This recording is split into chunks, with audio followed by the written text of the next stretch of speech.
I love this. Nadira Shakur and McAnally from the world-famous Coral Reefer Band, Jimmy Buffett's band, here.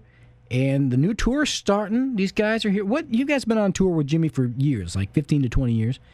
What's some of your best favorite memories? What's your biggest memory of a show?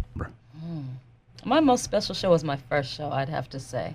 And it was during the Domino College tour. And just getting out there and seeing all, like, 25,000 people dressed with the balloons and the balls flying, and kind of reminded me of Rocky Horror Picture Show a little bit, only better. So I think that was my most special show, I think. And that was some 20 years ago. 14 years ago. 14 I keep trying to put you. Yeah, I'm only 18, so. Yeah. That's right. Well, mine, Jimmy and I were both really good friends with Steve Goodman, who's a Chicago native, who took Jimmy to his first Cubs game at Wrigley Field, and they sat all the way back up at the worst seats in the stadium at right field at Wrigley Field. And when we got to play the first music concert at Wrigley Field, we videotaped it, we made a DVD. Steve's no longer with us, he died of cancer. But we did a fake ending to the show, and we went up, just Jimmy and I went up and sat in those seats all the way back at Wrigley Field. And we had Steve Goodman's mom and his brother sitting about 4 rows down in front of us, and we sang, just with a total pitch black stadium and spotlight right there, we sang Steve Goodman's song, City of New Orleans, basically to his mom and his brother in Wrigley Field full of people.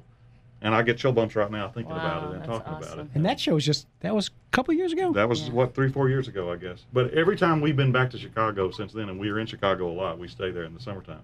Every single time we've been there since then, I walk down the street, not Jimmy walking down the street, just me. I walk down the street and people come up and they go, I cried like a baby when you did City of New Orleans. Because Steve Goodman he embodied the Cubs in Chicago. He was like the Chamber of Commerce all by himself. And he was a great guitar player and a great songwriter. He wrote some of Jimmy's finest, songs Jimmy and he co-wrote together. So that's a special one for me. On so many levels I can't even count them up. All right. And off camera, Cubs fan or I saw the Fenway Park show, so I got to have Cub fan or Red Sox fan. Well, we get credit for busting the jinx for the Red Sox. Yeah. But Jimmy's a Cubs fan. He's been a Cubs fan. I mean, he puts money on the Cubs all the way every year, and that's not been a great investment for him historically. Yeah. But you got to be serious about it to do that every year. Yeah. Now, at the Buffett show, do you get to play your number one song? No, it's not in the set list at the moment. But I get to be usually whatever the generic country singer, whether we do the George Strait Jimmy duets or the Alan Jackson Jimmy duets. I get to be. I have the Southern accent for that. I get to be George or Alan or Toby or whoever it is that is supposed to. I noticed that. I noticed on the live today. But what is different, I think, this year than normal is that Jimmy he decided just to write some songs for his fans to sing along, just for the people that come to the show.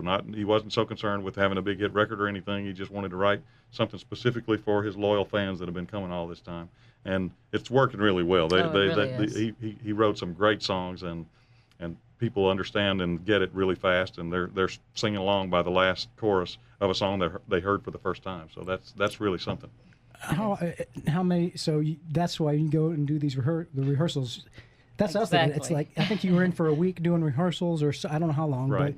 But I was kind of thinking, boy, it's a lot of the same music. Is it just new takes on it? In this case, there was a whole bunch of new music. In this case, there is some new music, but we always are doing something with the production. We're always bringing. We have some new production stuff out there this year that we haven't had on tour before. So as far as getting used to segues and visuals and that sort of thing, making them work with the set list, that involves work.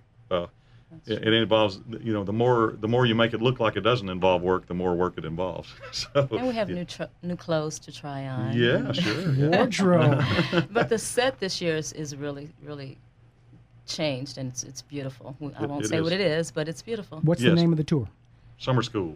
Summer School. Well, look for it. Now you know them. Nadira Shakur and McAnally on the road with the Coral Reefer Band and coming to radio near you as well. Thanks, guys. Thank you.